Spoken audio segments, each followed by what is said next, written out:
Please excuse my hair. Appearance is important and I am not put together in this video or a lot of other videos since the beginning of this year. Also, if the word God offends you, please skip this video and watch some of my others.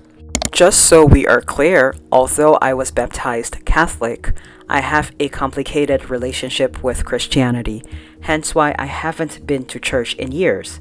And so, I would rather refer to myself as a believer in God, higher power, source, versus a Christian. What's up, beautiful people, and welcome back to my channel. I don't know what Veda day this is, maybe day 7, I think. So as the title says, I'm going to talk about how I got my current car back in 2020 with no money. Like, I was broke. No, I think it was 2021. I lied. It was 2021. So how I got the car, my current car, which is a new-ish car. So think about it. It's a 2017 model. If I got in 2021, it's new-ish. You know, cars depreciate as time goes on, but it was new-ish to me. It's still new-ish. And so I had no money, and my credit was in the gutter. Like, when I'm saying in the gutter, it was like below 500. So brand new-ish car, and walked out of there without paying a dime.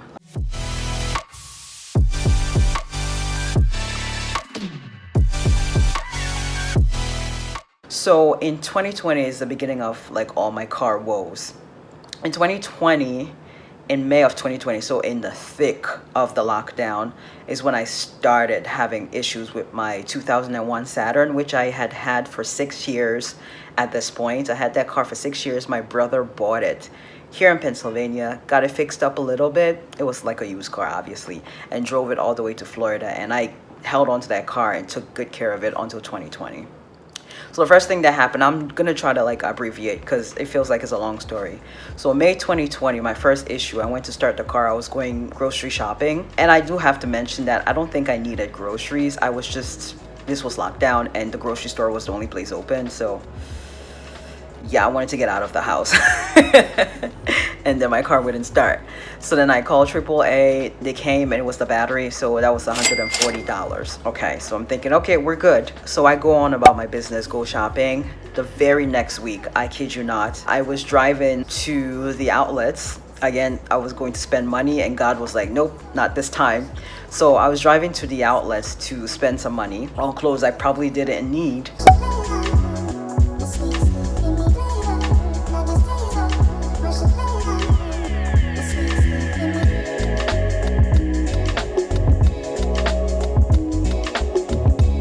And my car started smoking.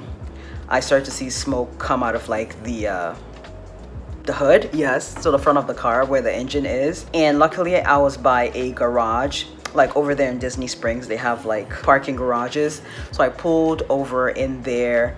I called my brother first to let him know what was going on, and he was asking different questions like, what kind of smell do you get from the car? Does it smell like rubber burning? Like, just trying to figure out what was going on. It turns out it was my brakes.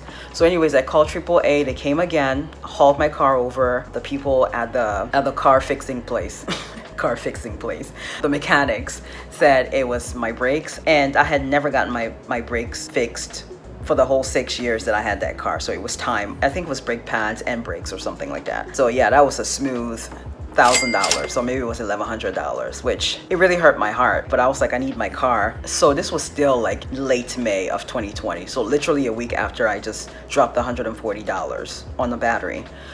So they fixed my car, and I'm like, I really hope this is it. I really am not trying to spend any more money on my car. Lo and behold, in the next week, I go to start my car, it wouldn't start again. And I'm like, at this point, I was getting stressed out because I'm like, this is the 3rd incident in 3 weeks. So I called AAA again. They load up my car. They take it to the same place that I got my brakes fixed at. And this time they said it's my engine and it's $3,000.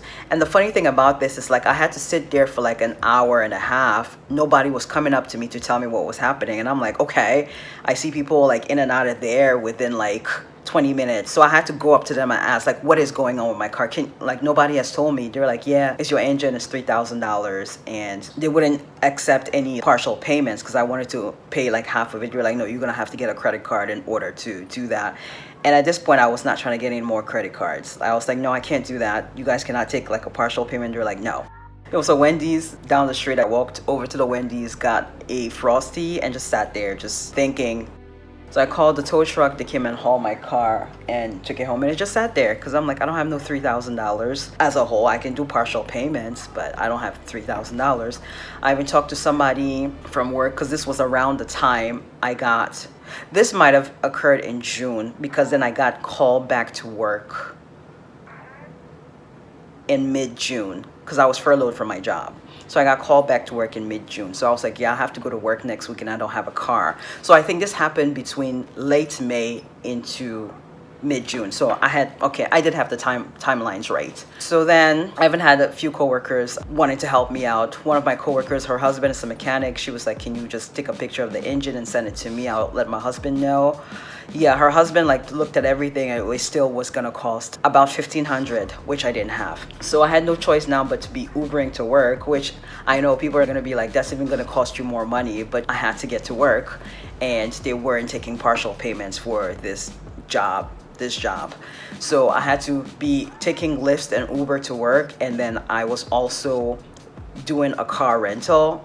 And again, the car rental was allowing me to pay partial payments. So that's why I was able to do the rental.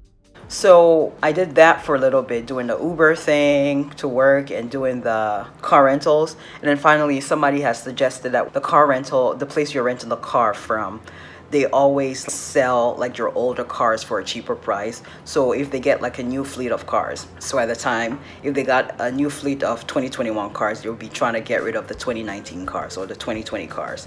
Why don't you just go to them and they'll sell it for a cheaper price? So I did exactly that. They pulled up my record. They saw that I was a paying customer. I'd rented cars from them and blah, blah, blah. So yeah, they decided to sell me a 2019 Nissan, and they gave me a 1-year warranty, which my antennas should have gone up right away, but I didn't know anything about car buying, and that short warranty that means that there's a problem with the car. So anyways, I got the car in October of 2020. Here's a picture of it. I was so happy.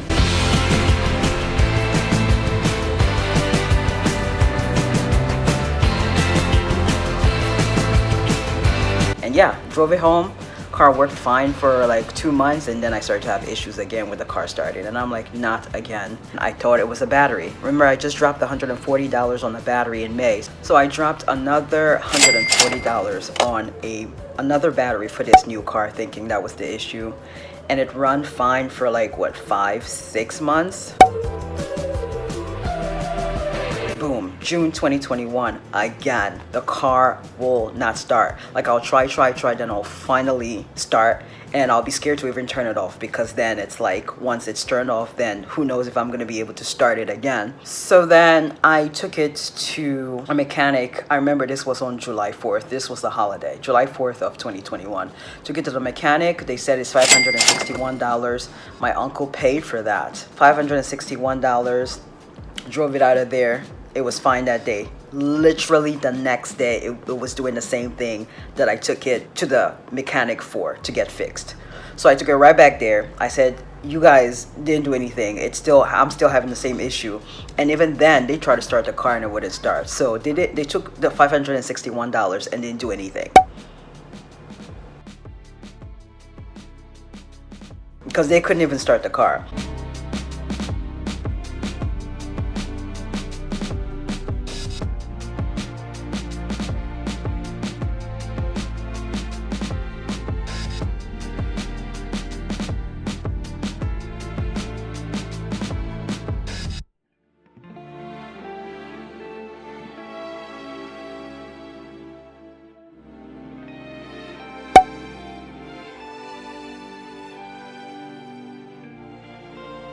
So I was like, okay, well, I'll just have to call a tow truck, because I don't know what to do at this point. Now, at this point, I had already moved out of my apartment. My lease ended April 30th, 2021. I did not renew, so I moved out of my apartment. I was staying in an Airbnb for 2 weeks. My friend was so kind. She was like, hey, come stay over with me. She lived 2 hours from my job, but I was like, it's better than an Airbnb. And I was still planning on quitting. So when all of these things were happening, I was like, yeah, I think I'm definitely gonna quit now, which I did quit July 11th of 2021. So all of this started happening in June. So yeah, paid $561 and I still had the same issue when I was in the process of calling the tow truck while I was at the mechanic because they couldn't start the car themselves. Then they finally got it to start. So then I called the tow truck and canceled, jumped in my car, drove home, like kept it on because I had to use the bathroom, kept it on, and one of my coworkers, William, had said, hey, just take this to Nissan and tell them about it because like if you stop the car then you might not be able to start it again. So he says just drive to Nissan and don't stop. Got to Nissan, told them what my issue was. I'm like, is there somebody who can look at this? So they were like, well, the place that takes care of this is closed because I think I got there about like 5 or 6 o'clock. So the place is closed, but I'll tell you what, we can take this car off your hand and give you a new car. I was like, what? This sounds too good to be true. I just need to get this fixed because I'm going to be driving home here shortly. I think at this point, I may have already put in my 2 weeks, or I was getting ready to. So I was like, I'm going to be driving home to Philadelphia and I want to be able to drive and not have any issues. And so we test drive 2 cars, a blue Nissan and my current car. So I'm like, okay, this is the one I want because it was cheaper. So we go in there, we do the paperwork, and they were like, yeah, you won't have to pay for, like a month and a half. We do the paperwork and everything. And then they told me, oh, you owe $2,000 today. I'm like, I don't have $2,000. That's why I came to get the other car fixed. I don't have $2,000. So I just got up and I was about to just like walk out and just figure out what I'm going to do with this car that doesn't start. And you're like, no, wait. Car salespeople are always trying to make a sale. They're like, okay, we'll give it. It will just be a higher price with a higher interest rate. See how you got my head spinning with a body rotation. Couple of days went by, now I'm losing my patience. But you're not due, your first payment is not due till like the ending of August. Now keep in mind this was in July, mid-July. So I signed the paperwork to give me a 10-year warranty, and I literally walked out of there with that car not having to pay a dime, and my credit score was trash. So there's no other way to explain it other than that is God who gave me that car. I hope you enjoyed this video. I feel like it was a bit long. I was trying to keep it brief because just so many other things happened in between, but I was just trying to give you the key moments. So click like, click share, subscribe, and I will see you guys tomorrow for the next one. So I had to drop another 4,000. But I called the I'm sorry, yo, it's really early in the morning as I'm recording this. What do you call it?